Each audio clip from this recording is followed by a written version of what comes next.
Depression is being colorblind and constantly told how beautiful the world looks. Before we get too far into this video, I just want to thank you all for the support on the last couple videos. And if you haven't watched them, I'll link them below. You guys really give me motivation to keep on doing this. So let's get started. Depression is something many people are facing and is becoming more prevalent than ever in all types of media all over the world. You might get an hour-and-a-half movie about the subject or a minute and 50 song about the matter. Today's video, I want to focus on how depression has affected the music industry and the musicians in it. With all the high praise we give, it's easy to forget that the biggest names in music are every bit as human as we are, and as such, just as vulnerable to the mental ailments like depression. First, we have Juice WRLD. If you're heavily invested in the depression/sad rap genre, Juice WRLD should be someone you're very familiar with. He was probably the face of it for the entire run of his career, even though he wasn't limited to just that sort of music. However, Juice WRLD was someone who publicly struggled with depression, and the way he unfortunately went out was one of the ways he coped with his feelings of depression, mixing multiple opioids, including Xanax, unfortunately leading to Juice having an accidental overdose in December 2019. I love all my fans. I love all my supporters. I can't say that and stress that and express that enough. Y'all help me through the shit I go through. I deal with anxiety and depression and all that shit. For anybody going through anything that they're going through, know that I go through the same shit. Next, we have Eminem. Dealing with depression isn't a new issue. Musicians going far back years ago have dealt with it. Eminem specifically is someone who dealt with this after his friend Proof was murdered in 2006. He would say, "I have never felt so much pain in my life. It was tough for me to even get out of bed, and I had days when I couldn't even walk, let alone write a rhyme." Going through something with a loved one, it can easily bring you to your lowest and not even attempt to do the things you love, like music. I went through a really rough time with that. Yeah. You know, I mean, it hit us all, you know, everyone in the group. I mean, there was so many people that loved Proof. You know what I mean? Just me particularly took it was rough. Yeah. You know what I mean? Like, it was, especially the first year it was bad, you know. But you know, I feel like you know, I've just recently got to the point where I've been okay to talk about it. Yeah. Next, we have X. X is a musician who probably was one of the most outspoken artists on this list when speaking about depression and other mental health issues. He used to address these sorts of things in his Instagram live, his interviews, his music. He even has a song called Depression and Obsession, which most fans have assumed to have been about his ex-girlfriend Geneva, who he had a litany of private and personal issues with. X was a guy who knew what it felt like to be around a ton of people but still feel alone, being successful but not being necessarily happy, still feeling empty and numb, which is a tattoo he got on his face after facing so much in his life. X realized that pain, betrayal, and disappointments were recurring phases in his journey. So the only option left was to act numb and overcome negativity. Depression is real. What is real will prosper. I always say that. That's what I live by. What is real will prosper. I love these kids, and I know what it feels like to be alone. I got alone tattooed on the left side of my face. I know what it feels like to be alone, and I mean that. Like, I know what it feels like to wake up, not supposed to be around people you're not supposed to be around, and be around. You could be around a million people, just like me, you, or bro, or my manager. We could be around a million people and still be alone.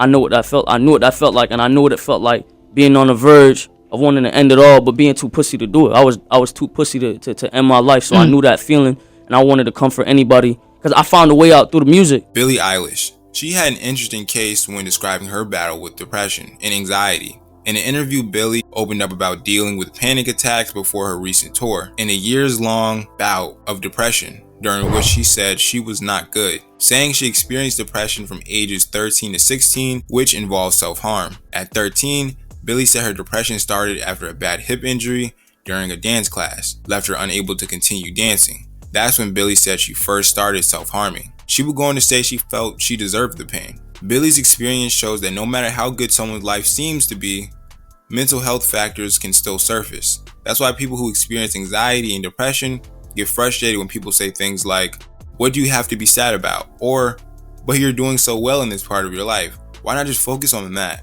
Those questions aren't helpful because mental health doesn't always depend on career success or an exciting advancement in your personal life. these crazy things happening all around me, and I was so not there for them because of my brain and because of the things that my brain was telling me. And like the beginning of this year, I think I was the most depressed that I've ever been. I was in Europe for a month, and I felt like nothing, there was no point to anything at all.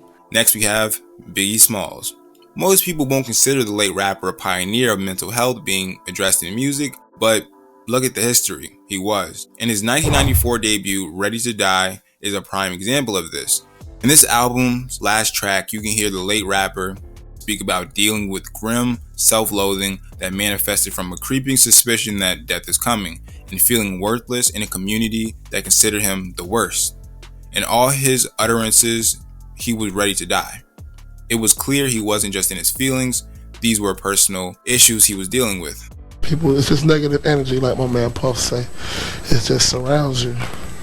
It makes you depressed, you know? So I gotta rap about it. And that's one of the bad things about the game is when you get large, even your friends will turn against you, man. Lastly, we have Lil Peep. Peep's music was often tagged as SoundCloud rap, even though he was much more a rocker than a rapper. Sampling his favorite bands, in his lyrics he talked about girls and his favorite drugs, Xanax, weed, cheap liquor on ice, and grappled openly with depression and anxiety. In 2017, Pitchfork called him the future of emo. In his song Cry Baby, he would say a phrase that fit much of his catalog, music to cry to. Lil Peep would unfortunately pass, and his autopsy ruled that his death was an accident caused by a combination of fentanyl and Xanax. The toxicology report found extremely high levels of both substances in Peep's system, along with cocaine, marijuana. Peep often said his darkest thoughts in his music, with lyrics like, "I don't want to die alone right now, but I admit I do sometimes." Peep's story paints a picture of an artist who was headed for stardom, but who was also taking a variety of drugs and struggling with depression and anxiety and career pressures, all of which he talked about openly. 2.5 months before he died, Peep summed up the storm in his head in a text preserved on his phone. And I quote, "I'm under a lot of pressure from a lot of people, and I'm on a lot of drugs with no sleep." Like you can't predict where you're gonna be next year. You have no idea, you know what I mean? Like there have been points, like I've been in very, very, very, very low points. Like, you know, shitty situations, horrible situations. And then my mom always tells me, like, time will heal everything, you know what I mean?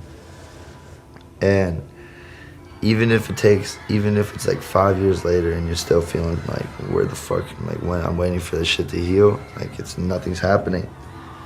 It's gonna take another, few years, you know what I mean? That shit does take time in some situations, but, it will eventually get better. Things will get better. And also you have to be grateful for what you have. Never be ungrateful. It's when people start to be super, like, oh, I hate my life, everything sucks.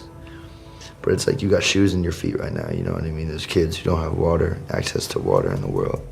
So pretty much, yeah. There's people fighting to survive, so live on for them, you know what I mean? Live the life that they wish they could live. I know there's a ton of other musicians I could have listed, and I know there's a ton more I could have said because this discussion is ongoing, and it very well should be.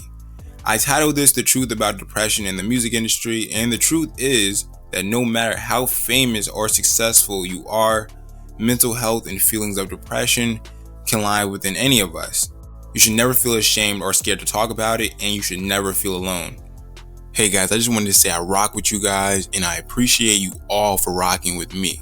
And I really appreciate the positive feedback and talking to you guys in the comment section. It's really been fun. Like, I'm really having fun with this right now, and it's all thanks to you guys. So again, I appreciate every last one of you guys, and I'll see you in the next one. Make sure to like and subscribe, and there's only more to come. We're taking over. If y'all didn't already know that. I'm sure you did though. So that's all I got for you guys today. If you made it this far into the video, I appreciate you more than you'll ever know. Thanks for watching this video, and I'll see you in the next one.